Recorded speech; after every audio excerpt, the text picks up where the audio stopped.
अध्याय 257 जिज्ञासुओं के साथ आमने सामने। हवा में दबाव स्थानांतरित हो गया, भारी, गहरा, जैसे कि गुरुत्वाकर्षण खुद को बाकी लोगों की तुलना में कहीं अधिक मजबूत होने के आगमन को स्वीकार करने के लिए झुका हुआ था। सबसे खराब व्यक्ति, जिस महिला को उसने मंदिर में देखा था, वह आगे बढ़ी, उसके जानबूझकर अघोषित कदम प्रभुत्व से बाहर निकलते हुए। बस उसकी उपस्थिति उसकी खोपड़ी की झुनझुनी बनाने के लिए पर्याप्त थी। वह उसके लिए सबसे खराब मैच थी, एक राक्षसी महिला जिसकी ताकत ने खुद को पीछे छोड़ दिया। लेकिन ये सिर्फ उसकी शक्ति नहीं थी जिसने उसे बेकार कर दिया। वह अपनी माँ के साथ एक ट्विस्टेड जुनून था, एक निर्धारण जिसे वह पूरी तरह से समझ नहीं पाया था, लेकिन खतरनाक होना जानता था। उसने चुपचाप शाप दिया, उम्मीद है कि वह उसके साथ टकराव से बच सकता है। लेकिन उसकी टकटकी के वजन ने उसे जगह में पिन कर दिया। एक शिकारी उसके शिकार के साथ आंखें बंद कर रहा था। राक्षसों ने उसे छोड़ दिया, उसे कोई संदेह नहीं था, वह यहाँ प्रभारी थी। उसकी एड़ी ने जमीन के खिलाफ लयबद्ध रूप से क्लिक किया, ध्वनि तेज और अन्यथा मूक रात में जानबूझकर। दूरी को बंद करते ही दमनकारी वातावरण भारी हो गया। प्रत्येक कदम समय खिंचाव के लिए लग रहा था, एक अनंतकाल उसके दृष्टिकोण की आवाज में संघनित। राक्षस गतिहीन खड़े थे, उनके गज ने उस पर तय किया, जैसे कि सांस लेने का बहुत कार्य उसकी उपस्थिति के वजन को परेशान कर सकता है। वे बहुत अनुशासित थे, एक सच्ची सेना की तरह और शहर की बटालियन की तरह नहीं, जिसे उन्होंने पहले भी छोड़ दिया था। वह उससे कुछ ही मीटर की दूरी पर रुक गई, उसके भेदी टकटकी उसके चेहरे पर बंद हो गई। उसके पहले शब्दों ने उसे आश्चर्यचकित कर दिया। क्या आप मंदिर में थे? ओलिवर की भौं भ्रम में घुस गई। मंदिर? वह अब उस बारे में क्यों पूछ रही थी? उसने अंदर से शाप दिया। तो उसे सबके बाद कुछ संदेह हुआ। उसकी इंद्रियां भयानक हैं, फिर भी वह झूठ नहीं बोल सकता था। सच्चाई, ध्यान से प्रबंधित, एक धोखे की तुलना में सुरक्षित थी जिसे वह एक पल में देख सकता था। हाँ, उसने उत्सुकता से जवाब दिया। सेरा की अभिव्यक्ति एक संक्षिप्त क्षण के लिए स्थानांतरित हो गई, संतुष्टि और गुस्से के बीच कुछ उसके ठंडे काम के वापस आने से पहले उसके चेहरे पर टिमटिमाया। अभी के लिए वह अपनी पहचान को उजागर करने की तुलना में उसका परीक्षण करने में अधिक रुचि रखती थी। सेरा ने अपने सिर को थोड़ा झुका दिया, उसके पंजे धीमे, जानबूझकर आंदोलनों में फ्लेक्सिंग करते हैं। एक दूसरे के खिलाफ उसके नाखूनों की बेहोश झपकी उतनी ही अनावश्यक थी जितनी कि यह जानबूझकर था। दिलचस्प, वह बड़बड़ाया, उसकी आवाज कम और खतरनाक है। आप मेरी अपेक्षा से अधिक ईमानदार हैं। उसने एक और कदम करीब ले लिया, उसकी हरकतें धीमी गति से और सतह पर अनियंत्रित हो गईं, लेकिन उसके द्वारा विकीर्ण आभा कुछ भी थी लेकिन शांत थी। ये दम घुट रहा था, जैसे कि एक चट्टान के किनारे पर खड़े होकर एक तूफान ने ओवरहेड को उकसाया। मुझे बेईमानी पसंद नहीं है, उसने जारी रखा, उसका स्वर भ्रामक रूप से आकस्मिक है। ये समय की बर्बादी है, मेरा समय। उसके अंतिम शब्दों ने एक सूक्ष्म धार को आगे बढ़ाया, जो रक्त खींचने के लिए पर्याप्त तेज था। ओलिवर ने कुछ नहीं कहा।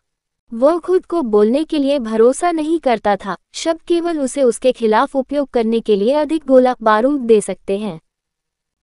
इसके बजाय उन्होंने अपने रुख को समायोजित किया, सूक्ष्म रूप से अपने वजन को आगे बढ़ाते हुए, जो कुछ भी आगे आया, उसके लिए तैयार। उसकी चुप्पी उस पर नहीं खोई थी।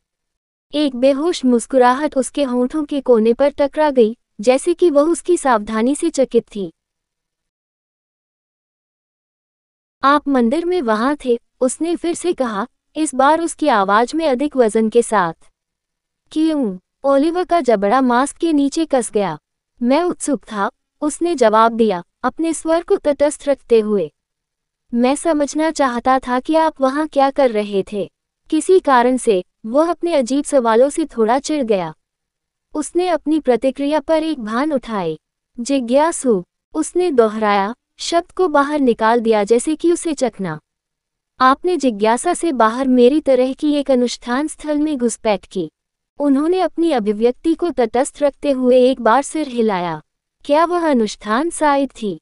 उसने सोचा कि यह सिर्फ कुछ परित्यक्त मंदिर है। उसकी आंखें उसमें बोर हो गईं, उसके मुखौटे में दरारें खोज रही थी, लेकिन उसे कोई नहीं मिला।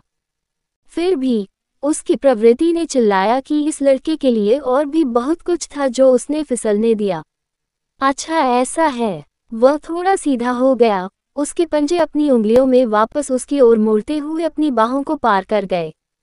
जिज्ञासा, एक मानव में एक खतरनाक विशेषता, क्या आप सहमत नहीं होंगे? ओलिवर ने कोई प्रतिक्रिया नहीं दी और ऐसा लग रहा था कि वह उसे खुश करे। वह धीरे से हंसी, एक ठंडी, गूंज वाली ध्वनि जिसमें गर्मी के किसी भी निशान की कमी थी। कोई बात नहीं, उसने कहा, अपनी कलाई के एक झटके के साथ विषय को खारिज कर दिया। इस क्षण क्या मायने रखता है? आप यहाँ खड़े हैं, मेरी सेनाओं से घिरे हुए हैं, और मुझे ये तय करते हुए कि आपके साथ क्या करना है। उसका स्वर बदल गया, लगभग चंचल हो गया, हालांकि अंतर्निहित खतरा ब्लेड की तरह तेज रहा। मुझे आश्चर्य है कि मेरे कितने सैनिकों को मारेंगे इससे पहले कि मुझे अपने आप में कदम रखा जाए। ओलिवर की आंखें संकुचित हो गईं। क्यों नहीं पता है, उसने जवाब दिया, उसकी आवाज शांत लेकिन काटने, उसके ब्लेड के किनारे की तरह। एक पल के लिए उनके चारों ओर के राक्षसों ने जोर दिया। तनाव की एक लहर रैंकों से गुजरती है जैसे कि एक बोवस्ट्रिंग के कसने की तरह। लेकिन सेरा ने एक हाथ पकड़ लिया और वे भी तुरंत थे। बोल्ड, उसने कहा, उसकी मुस्कुराहट चौड़ीकरण। आप या तो बहादुर हैं या बेवकूफ हैं, शायद दोनों। छाया में ओलिवर के छात्र ने उसके छिपने के स्थान से घबरा कर देखा। उसकी सांसें छोटी, शांत फट गईं, उसकी छाती तंग हो गई क्योंकि वह घबराहट को दबाने के लिए संघर्ष करती थी कि उसे डराने के लिए धमकी दी गई। वह उनकी बातचीत को स्पष्ट रूप से नहीं सुन सकती थी, लेकिन हवा में तनाव ने उसे सब कुछ बताया जो उसे जानना आवश्यक था। उसके शिक्षक खतरे में थे, घिरे हुए थे, और निराशाजनक रूप से आगे निकल गए थे। उसके कांपते हुए हाथों ने तावीज़ को पकड़ लिया, जिसे उसने उसे सौंप दिया था, उसके खुरदरे किनारों को उसकी हथेली में खोदते हुए जैसे कि उसे जगह में लंगर डालने के लिए। उसने उसे छिपे रहने के लिए कहा था, सिग्नल का इंतजार करने के लिए। लेकिन जितनी देर उसने देखा, उतना ही कठिन रहा। वह बहुत शांत है, उसने सोचा, उसकी आंखें ओलिवर की पीठ पर तय हुईं। यहाँ तक कि मौत से घिरा हुआ, वह नहीं था। उसकी रचना एक ढाल की तरह लग रही थी, जिसे वह सख्त रूप से विश्वास करना चाहती थी कि जो कुछ भी आ रहा है उसके खिलाफ पकड़ सकता है। लेकिन क्या ये हो सकता है? वह अपने होंठ को थोड़ा सा, एक धातु की तांग ने उसके मुंह को बाढ़ कर दिया क्योंकि त्वचा टूट गई थी। उसके नाखूनों ने उसकी हथेलियों में खोदा क्योंकि उसने आगे बढ़ने का आग्रह किया। उन्होंने एक भूमिका के साथ उस पर भरोसा किया था, और वह अपने डर से इसे बर्बाद नहीं कर सकती थी। मुझ पर विश्वास करो, उन्होंने कहा। अगर चीजें गलत हो जाती हैं, तो आपको पता चल जाएगा कि क्या करना है। उसने अपने पेट के गड्ढे में घबराहट को मजबूर करते हुए शिकीली को छोड़ दिया। इसे गड़बड़ मत करो, वह आप पर भरोसा कर रहा है। कहानी का अंत।